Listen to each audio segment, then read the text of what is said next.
হজরত শাহপরান রহমতুল্লাহি আলাইহির মাজার শরীফ।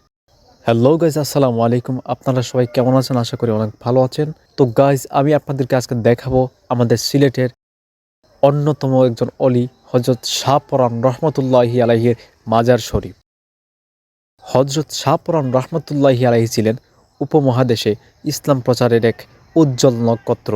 তিনি ছিলেন মহান অলি হজরত শাহজালাল রহমতুল্লাহি আলাইহির অন্যতম প্রিয় সঙ্গী ও আত্মীয়।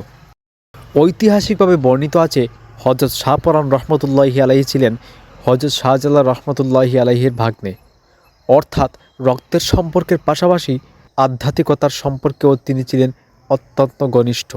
ধারণা করা হয় তিনি জন্মগ্রহণ করেন ইয়ামেন বা মধ্যপ্রাচ্যের কোনো এক অঞ্চলে, যেখানে সে সময় বহু আলেম ও দরবেশ ইসলামের খেদমত আত্মনিয়োগ করতেন।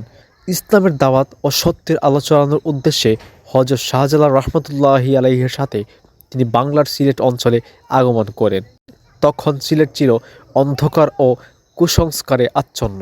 হজরত শাহপরান রহমতুল্লাহি আলাইহি তার তাকুয়া চরিত্র, আল্লাহর ওপর অগাধ ভরসার মাধ্যমে মানুষকে ইসলামের পথের আহ্বান জানান। তিনি সিলেট অঞ্চলে ইসলাম প্রচার, মানব সেবা এবং নৈতিক শিক্ষা বিস্তারে গুরুত্বপূর্ণ ভূমিকা রাখেন।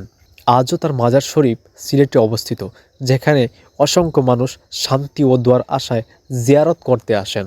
তো গাইস, ওনার মাজার শরীফ ভিডিও করা সম্পূর্ণ নিষেধ কর্তৃপক্ষের পক্ষ থেকে, তারপরে একটু ভিডিও করলাম আপনাদেরকে দেখানোর জন্য।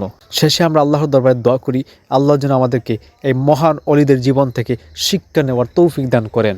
যদি ভিডিওটি ভালো লাগে, লাইক, কমেন্ট, শেয়ার করে পাশে থাকবেন, সুন্দর সুন্দর কমেন্ট করবেন।